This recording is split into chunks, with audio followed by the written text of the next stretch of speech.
Hello, I'm EAC Chairwoman McCormick. As part of Cybersecurity Awareness Month, the EAC is discussing different security aspects as it relates to elections. An important work of the EAC is assisting election officials with resources and best practices to secure elections. Contributing to that part of our mission is our Testing and Certification program, as well as our new Field Services program. Joining me to discuss the work of these teams and how they support election officials are Jon Panek and Dan Cox. Jon Panek is the director of EAC's Voting System Testing and Certification program. This program is a requirement of the Help America Vote Act, or HAVA, of 2002, which mandates that the EAC provides certification, decertification, and recertification of voting systems, as well as the accreditation of voting system testing laboratories. As part of this role, Jon oversees the testing and certification program and helps develop and implement the EAC's voluntary voting system guidelines. Jon has a background in electrical engineering and has over 20 years of experience working in testing and certification of devices and systems, with 6 of those years spent on conformance testing of voting systems. And Dan Cox is the founding manager of the EAC Field Services program, among many new active outreach initiatives by the agency. With the Field Services program, the agency aims to assist states and local systems checks of EAC certified election technology alongside supporting technical training.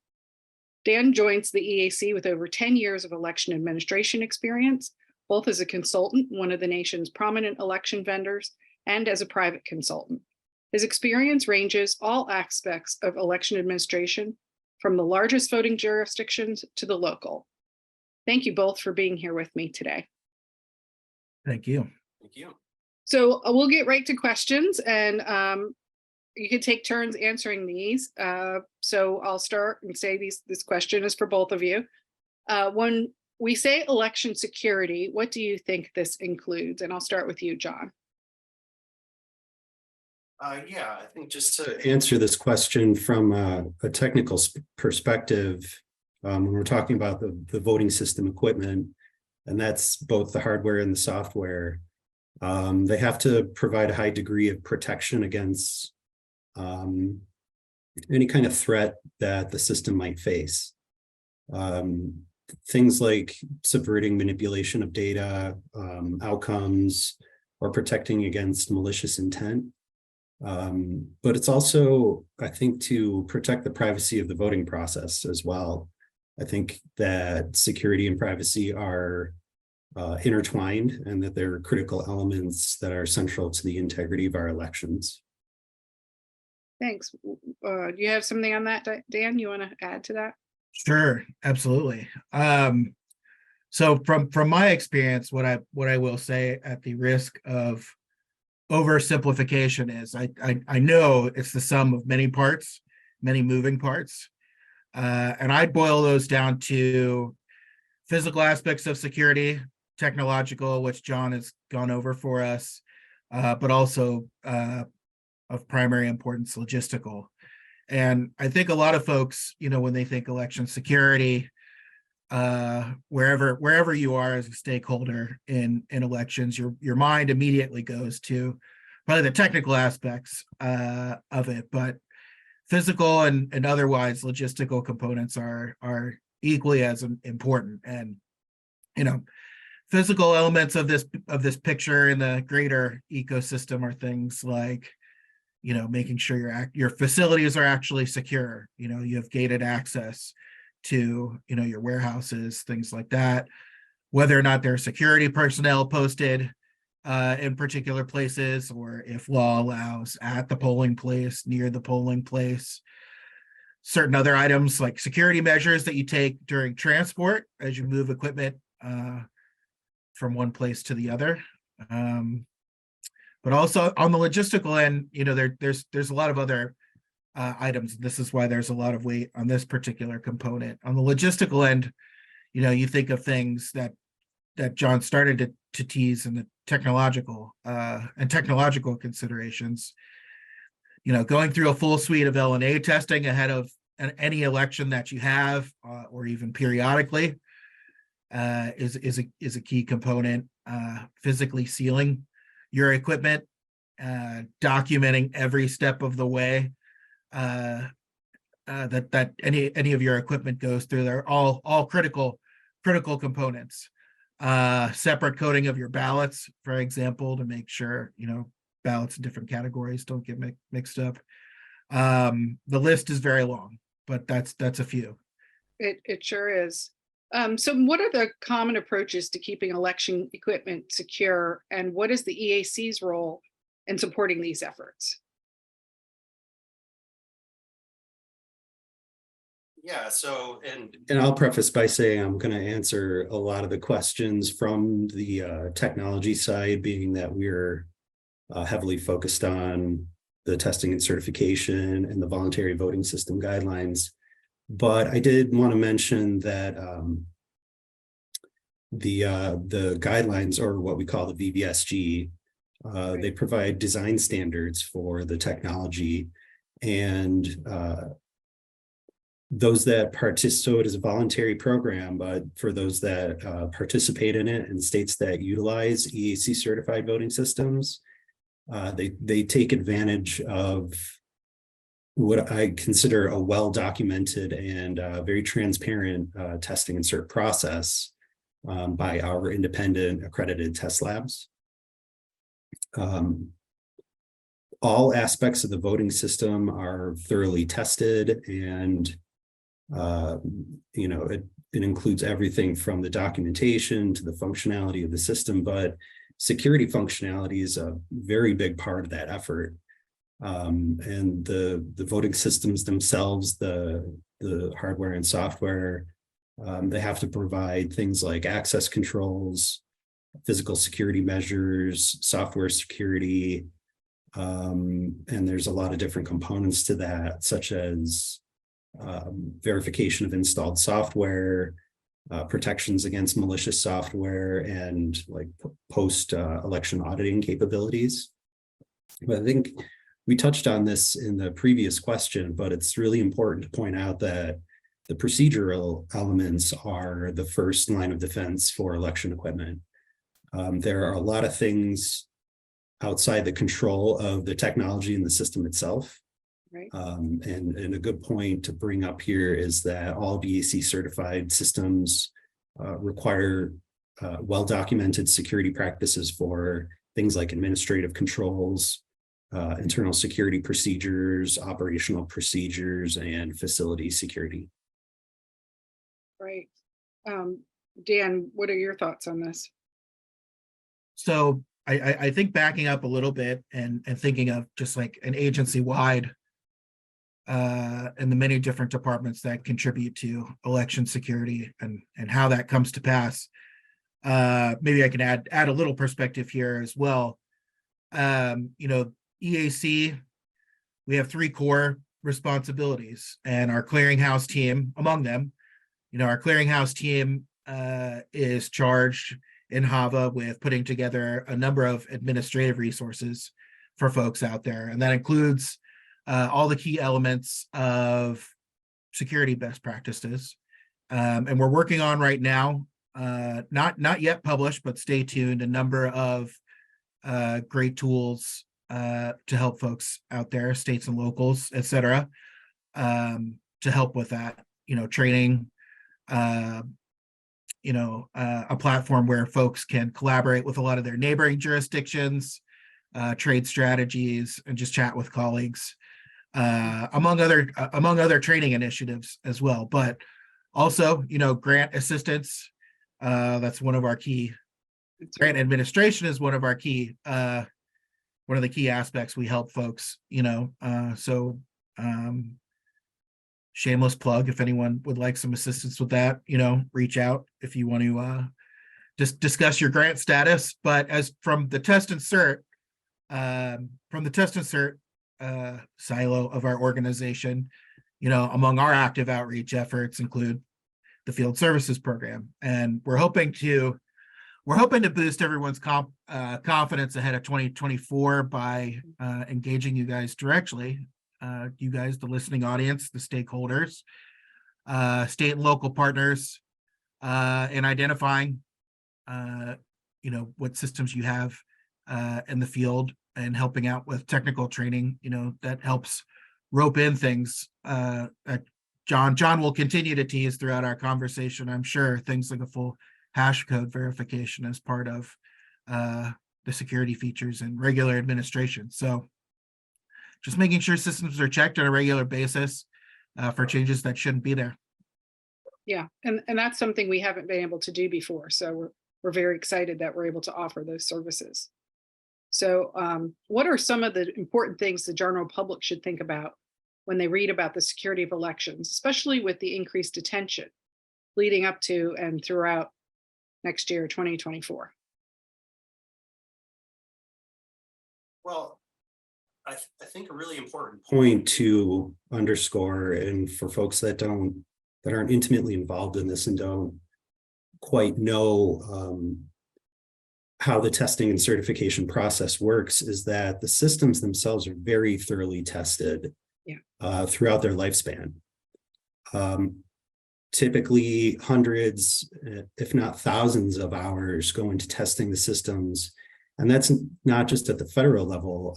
Very often, post-federal certification, there are a lot of state programs that require the systems to go through additional testing for different requirements that are state specific, and they have to be certified at the state level as well.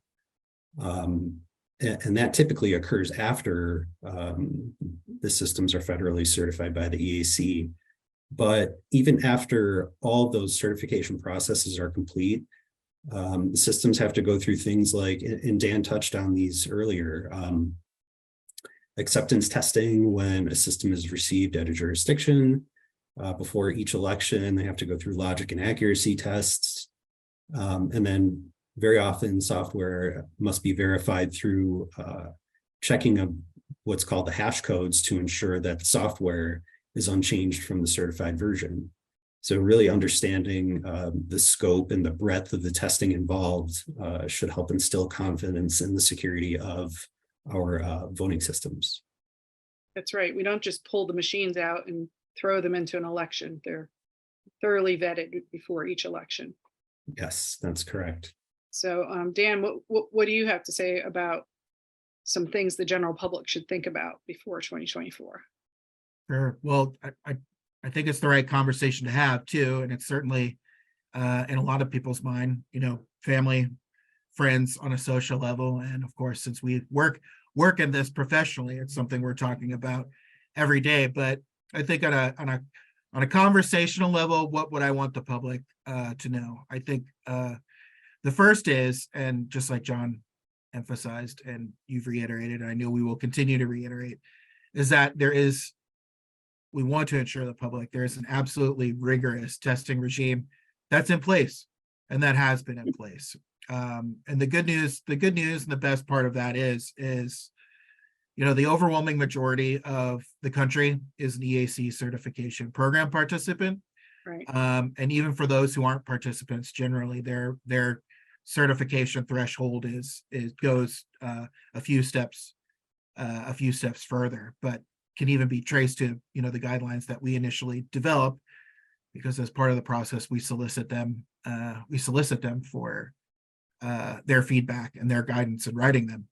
So, but no part of the United States goes without a very well documented testing process. But I think secondly, piggybacks the first component of this answer, which is just reminding folks that this testing apparatus, the full, high level, big picture, this testing apparatus has been around for a very long time already. Yeah. Just considering the fact that HAVA's more than 20 years old at this point as well. And, the EAC accredited test labs, the design parameters, testing equipment has always gone through ahead of deployment, and it's been very well established. But lastly, what I might add is, I think it's just as important as any technological barrier out there to security. What we've touched on already, what we will continue to reiterate all the time is the human barrier. everyone out there listening, just please remember maintaining the chain of custody is just as important. A strict chain of custody is just as important. Of primary importance to election security. Absolutely. We need to know where everything is at every given time so we can assure people that it's been secured. So building off of that, since the last presidential election, what advances have we seen in the security of voting systems? So between 2020 and now moving into 2024. What do you think, Dan? So my personal take on is this question points to a lot of the scrutiny that state, locals, or anyone at any level in election administration, their administrative practices are under the microscope these days, and I personally welcome that because it invites participation. But I personally and professionally say with confidence, this increased level of scrutiny has only added, or I think boosted the attention to the security features that are built into the testing regime and all the human components that complete that picture. A lot of that's because this process is transparent, and it's transparent by law and in action, and de facto by action. But we've got there's been a serious increase in funding to a lot of not just in some of our outreach programs that we're talking about today, but a lot of our partners are also proactively reaching out in the security realm of election administration. But in terms of our own work, and based on some ongoing collaboration we're doing with states, locals, other agency friends in academia, we've constantly been in a great position to match our technical standards with the modern tech requirements. And I know that's a lot of that is in mind when we've been developing VVSG 2.0, which I'm sure John's got a few thoughts on. Perfect segue into what I wanted to mention, that for us, the testing and certification program, I think a huge improvement in security is the adoption of VVSG 2.0. And this was adopted in 2021. It's a new set of voluntary federal guidelines for voting systems, and it contains significant enhancements over the prior VVSG version, which, most widely used VVSG is from 2005. Right. So there's significant updates in VVSG 2.0, and a lot of those are modern security updates. This was a process that was many years in the making, and these guidelines are now being used by our testing program for newly submitted systems. I think it's important to mention at this point that because they were recently adopted and are currently being used now, we do have a system in test for VVSG 2.0. But as mentioned before, a lot of testing goes into these systems. This is a brand new set of guidelines, and with that, we don't expect that there are going to be any certified systems to 2.0 by the 2024 election. And this includes the whole set of processes post federal certification that systems often have to go through state certification processes. And with that, we just don't expect that any of these systems will be fielded for use in 2024. But the important work of strengthening the security of future voting systems is in progress. Another important aspect that we've added to the program recently, as of last year, is that we're now requiring all submitted voting systems go through penetration testing with our voting system test labs. And this is an important additional layer of security. It's not been part of the program before, so it's newly implemented, and we feel that this is going to go a long way to strengthening future voting systems. Yeah, and certainly needed. And I will point out that one thing we have heard from some of the vendors is, while they haven't completely submitted a whole system for 2.0 certification, they are in the process of upgrading a number of their components, at least their hardware, to comply with 2.0, even though the software hasn't been upgraded and they're not ready yet for submitting. So we do have some of the vendors working towards strengthening their equipment to the 2.0 standard for 2024, which is good news. So we talked a little bit earlier about chain of custody in elections, and I want to dig a little bit deeper on that. Why is it critical as technological safeguard? John, why don't you start with that? Sure. Yeah, chain of custody is absolutely critical. And I want to take a couple minutes to talk about the origins of chain of custody for EAC certified systems, because it really begins with the federal test campaign. And it's what allows with 100% confidence that the software and the hardware that we test is what reaches jurisdictions for use by voters. That's something that's completely verifiable. And in doing so, verifying the hardware and software is certainly part of many jurisdictions' required processes. So essentially, when a system is submitted to our program, it starts at the source code level, and that has to be submitted to our test labs. And that code is reviewed, and then it's compiled by the test lab staff and personnel into the software that creates the voting system. They install it on the machines and do all the testing on it for conformance to the federal requirements in the VVSG. And then at the conclusion of testing, that software is hashed by the labs, and that basically provides a unique set of codes, or a digital fingerprint, if you will, that can identify the software at any point in time. All of the hardware and software that is tested in our program is documented, and all that documentation is available on the EAC's website for every system that we've certified throughout the history of the program.